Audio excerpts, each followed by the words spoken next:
በትዳር ላይ የቤተሰብ ጣልቃ ገብነት አስፈላጊ አይደለም። ዋናው ነገር ባልና ሚስት ከተዋደደ ከተፋቀረ ቤተሰብ ትርፍ ነው። ቤተሰብ እኮ የሚመጣው ወይ በወር አንዴ ወይ በሳምንት አንዴ ቅርብ ከሆኑ ነው አይደለም። የሚኖሩት ማናቸው? ባልና ሚስት ናቸው። ስለዚህ ባልና ሚስት ለሚኖሩት ትዳር እና ሚስት ለሚያቆሙት ትዳር ባልና ሚስት ለሚኖሩት ህይወት ቤተሰብ ገብቶ እሷ እንደዚህ ናት እሱ እንዴት ነው የሚሉ ባለ ቤተሰቦች ለምንድን ነው እናንተ ትክክል ናችሁ አይደላችሁ?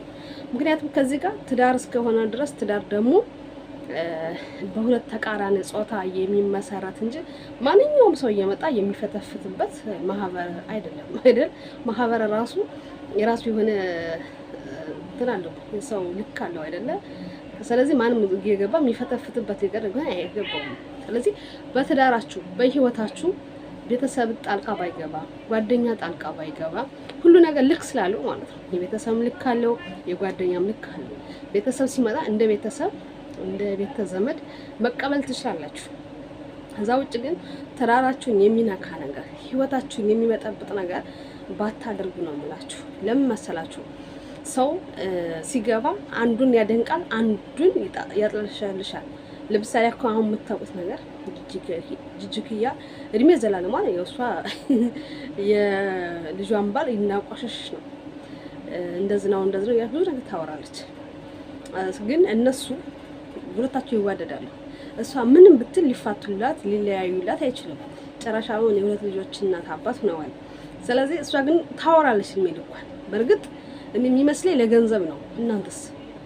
ጅጅክያ የምታወረው የእውነት ለልጇና ለልጇ ባል ተጨንቃ ነው? ለልጇ ተጨንቃ ነው እንደዚህ ነው የምትለፈልፈው? ዶላር እኮ ነው ይሄ። ዶላር ብዙዎችን እንዴት እያጨለላችሁ እንደሆነ እያያችሁት ነው። ተህሊያና ውጪ እያደረጋችሁ ነው። ምናልባት እኮ ብዙ ነገር ሰርተሽ ሰዎችን ማስተማር ብዙ ቪው እንዲኖርሽ ማድረግ ትችላለሽ። ከዛ ውጭ ግን የልጅሽ ባል ስላንቋሸሽሹ ስለጠላሹ ስላዋረድሹ ካንቺ ጋር አቋሸሹ ከፍ አደረግሹ የሚጨመርለትም የሚቀነስለትም ነገር የለም። ልጅሽ ባይመቻት 5-6 አመት በትዳር አብሮ አትኖርም። 5-6 አመት ማለት እኮ 5-6 ቀን ማለት አይደለም። ቀናት እኮ ከማይመች ሰው ጋር መኖር ከባድ ነው፣ እንኳን አመታት አይደለም። ስለዚህ እንዲያው በማያገባሽ ነገር እየገባሽ ባትፈተፍች ጥሩ ነው።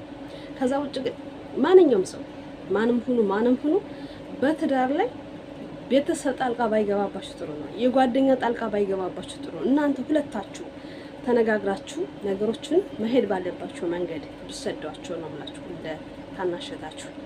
ምክንያቱም ማንም ሰው ሲገባ ሰላም አይሰጥም።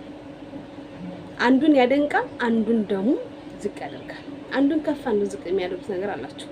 ስለዚህ እናንተ ራስ በራሳችሁ ከተስማማችሁ፣ ከተዋደዳችሁ፣ ከተፋቀራችሁ የለ ሁሉ ምንም ሊያመጣ ይችላል። ስለዚህ እናንተ ተዋደዱ፣ እናንተ ተፋቀሩ። ቤተሰብ ሆነ ጓደኛም ሆነ ልክ አለው መስተናገድ ባለበት መንገድ ይስተናገዳል። ከዛ ውጭ ግን ስለ አንቺና ስለ ባልሽ ላይፍ ወይም ስለ ህይወቱ ወይም ስለ ስራው ወይም ስለ አቋሙ ይህን ያክል ጥልቅ ገብቶ የሚፈተፍትበት አንድም ምክንያት የለም። ይህን ነገር እንዲፈተፍት ከፈቀድሽለት ወይም ከፈቀድክላቸው ህይወትህ ወይም ትዳርህ አደጋ ላይ ነው የሚወድቀው። ምክንያቱም አንተን ካደነቁ ሚስትህን ያቋሽሻታል። አንተን ከፍ ካደረጉ ሚስትህን ዝቅ ያደርጓታል። ማንም ሰው ደግሞ እንዲዘለፍ አይፈልግም አይደለም። እኔ እንዲሁም የጅጅክያ ልጅ ባሏ በጣም የሚገርመኝ ሁሌ አማቱ እንደዘለፈችው ነው። እውነቴን ነው። በእርግጥ ታጋሽ እንደሆነ አውቃለሁ፣ ግን በዚህ ልክ ደግሞ መውረድ ወይም እንድታወርዱ አትፍቀድላት እንዴ። ልጇን ዘሃል አይና አውቃለሁ። መጥፎ ነገር መናገር አትፈልግም አውቃለሁ፣ ግን መብትን ደግሞ አስከብር። እሷ ዝም ብላ ስትዘልፍህ በህግም በኩል ሄደህ መብትህን ማስከበር ትችላለህ። መቀጣት አለባት። ሲጀመር በጣም ከባድ አይነት ሴት ናት። ሃይምሮዋ ላይ ምን እንዳለ አላውቅም። የብር ነገር ይሁን ምን ይሁን ማውቀ ታሪክ የለኝም እና ብችል መብትህን አስከብር። መብትህን ማስከበር ብችል ጥሩ ነው። ከዛ ውጭ ግን በዚህ ልክ እንድዘልፍህ አትፍቀድላት። እውነት ያለው ይሄን ያክል ዝልፊያ ይሄን ያክል ማት የሚወርድብህ ለምን? ሷማና ሲጀመርስ አልተማረም፣ እንደዚህ ነው የኔ ልጅ እኮ ይሄን ያክል ቋንቋ ታወራለች ምናምን። ቋንቋ በማውራት ነው እንደ ሰው ልጅ የሚለካው? ቋንቋ እኮ የትም ቦታ ስትንቀሳቀሽ ልታውቂ ትችያለሽ። ቋንቋ ያወራው ሁሉ ጥሩ ጭንቅላት አለው ማለት ነው። ብዙ ቋንቋ ወንድም የሚያወሩ ሰዎች ለሌላ ነገር የሚጠቀሙበት ሰዎች እንዳሉ ታውቃለች፣ ለመጥፎ ነገር። ብዙ ቋንቋ ያልቻለ ሰው ደግሞ እውቀት የለውም ማለት አይቻልም። ስለዚህ ያንቺ ልጅ 2-3 ቋንቋ ስላወራች ከባሏ በላይ ናት፣ እሷ ጀግና ናት ልትሄድ አይገባም። ቋንቋ በተለያየ በስራም ቦታም ይሁን በተለያየ መንገድ ስትንቀሳቀሽ የምታውቂው ነገር ነው። እኛ ኢትዮጵያ ሳለን አረበኛ እንችል ነበር አንችልም። አሁን ግን አረበኛ እናወራለን። ለምን? ለስራ ስለመጣ። ስለዚህ በቋንቋ ልትለይካት ልጅሽ አይገባሽ። ስራ ደግሞ እሱም እየሰራ ነው። ምትስ እሷ ብቻ ሰርታ አይደለም ቤቱና ትዳሩ የምትመራው። እሷ አይሰራም ምን ይሰራ ነው አይደል? ስለዚህ ይሄን ያክል የልጅሽ ባል ነው። ነገ ልጆች ያድጋሉ፣ የወለዷቸው ልጆች አያታችን እንደዚህ ነበረች እንዴ ነው የሚሉሽ። እውነቴን ነው የምልሽ። ሰከን በይ። ገንዘብ ደህና ሀገር ነው ያለሽው፣ ሰርተሽ ማምጣት ትችያለሽ። ዩቲዩብ ብቻ አይደለም የሚከፍልሽ። አይ በዩቲዩብ ነው መተዳደር የምፈልገው ካልሽ ደግሞ ዩቲዩብሽን በደንብ ጠንክረሽ መልካም ነገር እያሳየሽ መልካም ነገር ለልጆች እያስተማርሽ ጥሩ ገቢ ማምጣት ትችያለሽ። እዛ ውጭ ግን የትንሽ ምንድነው የትልቅ ትንሽ አትሆኚ። የእውነቴን ነው የምልሽ። የትልቅ ትንሽ መሆን በጣም ከባድ ነው።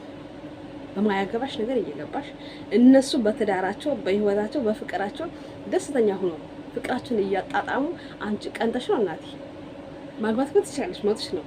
ከዚህ እንደማይሽ ከሆነ ብዙ ባላረድሽ የልጅ ናትም አትመስልም። እንደውም እኛ ሳናገባ ልጅተናል። ስለዚህ እንደው ስለ ፈጣሪ ብለሽ ወደ ራስ ተመለሽ። ልጆችን ይኑሩበት። በጣም ደስ የሚሉ ጥንዶች ናቸው። እንኳን ለራሳቸው አይደለም ለብዙዎች አሪያ መሆን የሚችሉ ድንቅ የሆኑ ጥንዶች ለእውነት የምልሽ ደግሞ በዛው ልክ ደግሞ ከዘረኝነት ነፃ በኢትዮጵያዊነት የሚያምኑ እንግዶች ነው ያሉ። ስለዚህ እነዚህን ባትነካችሁ ጥሩ ነው። አንቺ ዘረኛ እኮ ነሽ ሲጀመር፣ ስለ ዘር ነው የምታወራው አይደለም? ስለዚህ አንቺ ዘረኛ ነሽ፣ እነሱ ደግሞ ምርጥ ኢትዮጵያውያን ናቸው። ሰውም በሰውነቱ መውደድ የሚያከብሩ የተቸገረ የሚረዱ ናቸው። አንቺ ግን የተቸገረ ወስትረጃ ይቻውቃለሁ ስታንቋሽሽ ግን አውቃለሁ። ስለዚህ ለልጅሽ ባል ያልሆንሽ ለማንም አትሆንም። እነዚህ ሁለት ህፃናት ተወልደው እያይሻቸው ነጋገው እችናት አሃታችን እያሉ እንደሚገረሙብሽ እያዋሹ ግን ዘርክልሽ ሞኝና ወረቀት ያሳዙት ነው ይለቅ ይባላል። ስለዚህ አንቺ ብዙ ነገር ታወሪያለሽ፣ ብዙ ነገር ትለፈልፊያለሽ። ይሄ ሶሻል ሚዲያ ላይ ግን እያስቀመጠልሽ ነጋጅ ታረጃለሽ። እነዚህ ህፃን ልጆች ግን አድርገው ነገ እንደዚህ ያለች አሃት ነበር ያለችን ይላሉ። ስለዚህ ማንም ይሁን በተዳራችሁ ጣልቃ አታስገቡ። ራሳችሁ ምሩ፣ ራሱ ተፋቀሩ። ችግር ካለ ብቻ ችግሮቻችሁን የሚፈታላችሁ ብቻ ፈልጉ እንጂ ከዛ ውጭ ስለእናንተ ትዳር ስለእናንተ ፍቅር ማንም እንዲፈተፍት መንገዱንም አትክፈቱለት፣ በራችሁንም አትክፈቱ። ሰው መጥቶ መስተናገድ ባለበት መንገድ ይስተናገዳል። ከዛ ውጭ ግን የእናንተ ላይፍ የእናንተ ህይወት ሊፈተፍትላችሁ አይገባም ነው የምላችሁ። ስለሰማችሁ ሲያዳምጣችሁ ከልብ አመሰግናለሁ። ሰላም ፈጣሪ ከሁላችን ጋር ይሁን። እናት ኢትዮጵያ ሰላም ይብዛ።